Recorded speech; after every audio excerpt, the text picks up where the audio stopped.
যদি অবস্থান নেন, সেইটা প্রতিরোধ করবার জন্য 18 কোটি বাংলাদেশির রক্ত দিতে আমরা রাজি আছি। দেশব্যাপী সবাইকে বারবার করে দেখাতে চাই, এই দেশে আর কিছু থাকুক আর না থাকুক, আমাদের মধ্যে জাতীয়তাবাদ চেতনার এবং ঐক্যের কোনো কমতি নাই, কোনো কমতি থাকবে না। আমাদের দেশের পতাকাকে নিয়ে বিদেশের মাটিতে যখন অবমাননা করা হয়, তখন সেইটার বিরুদ্ধে আমাদের দাঁড়ানো আমাদের নৈতিক দায়িত্ব।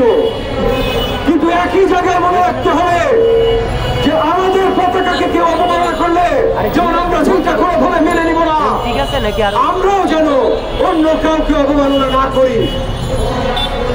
আমরা সবাইকে বন্ধুত্ব দেখাবো, সবাইকে সম্মান দেখাবো এবং আমরা চাইবো সবাই যেন আমাদের সম্মান দেখায়।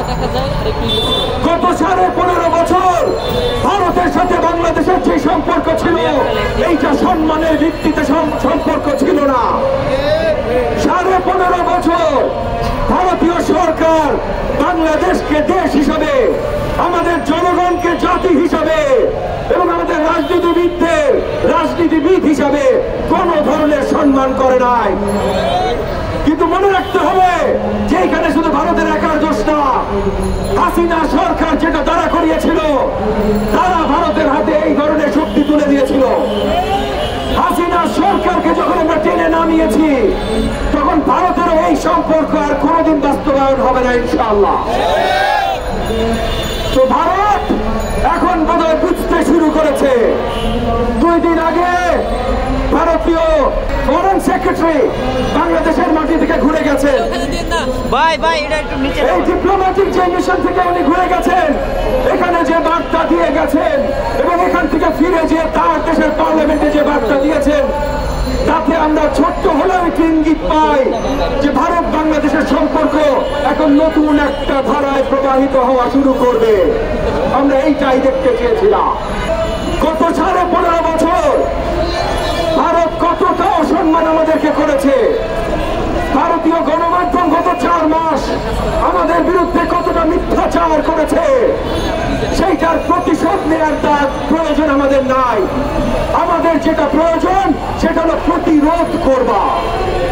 প্রথমত পরিষ্কার বিশ্বের সবাইকে জানিয়ে দিতে হবে যে বাংলাদেশের বিরুদ্ধে কেউ যদি অবস্থান নেন, সেইটা প্রতিরোধ করবার জন্য 18 কোটি বাংলাদেশির রক্ত দিতে আমরা রাজি আছি। কাউকে এই দেশের সফরেন্টি নিয়ে প্রশ্ন তুলতে আমরা দিব না।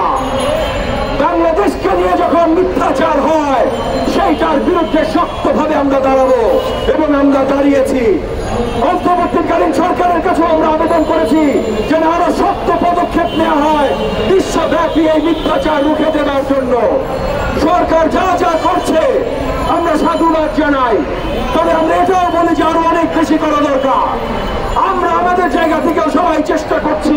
আজকে উপস্থিত আমার গণমাধ্যমের অনেক ভাই বোনেরা আছেন, আপনাদের কাছে আমি আকুল আবেদন জানাচ্ছি, আপনারা আপনাদের জায়গা থেকে আমাদের দেশের সঠিক চিত্রটা বিশ্বব্যাপী তুলে ধরার জন্য কাজ করেন প্লিজ। বিশেষ করে বিদেশি ভাষায় পশ্চিমা দেশগুলোতে তুলে ধরাটা সবচেয়ে বেশি গুরুত্বপূর্ণ। এখন ভুলে গেলে চলবে না যে ভারতের মিডিয়া যেমন আমাদের বিরুদ্ধে কথা বলছে, বিজেপি সরকার যেমন আমাদের বিরুদ্ধে দাঁড়াতে চেষ্টা করছে, ভারতের জনগণ কিন্তু বিজেপি সরকার না। ভারতের জনগণ কিন্তু জুলাই আগস্ট মাসে আমাদের জন্য মিছিল করেছে। ভারতের বড় বড় বিশ্ববিদ্যালয় থেকে লম্বা লম্বা হাসিনা বিরোধী মিছিল বেরিয়েছে। আমরা যেমন করেছি, আমাদের সাথে সলিডারিটিতে ভারতের তরুণরাও করেছে।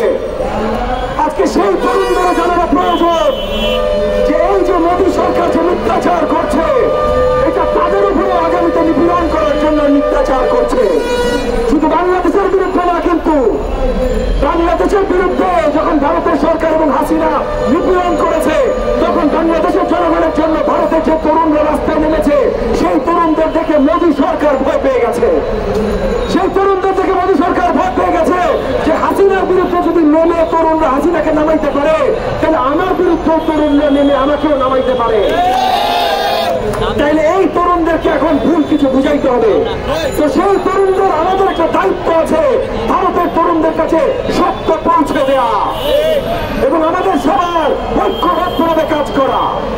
আমরা ভারতের বিরুদ্ধে না, ভারতের সরকারের এই পলিসির বিরুদ্ধে। আমরা ভারতের বিরুদ্ধে না, ভারতের মিডিয়ার মিথ্যাচারের বিরুদ্ধে।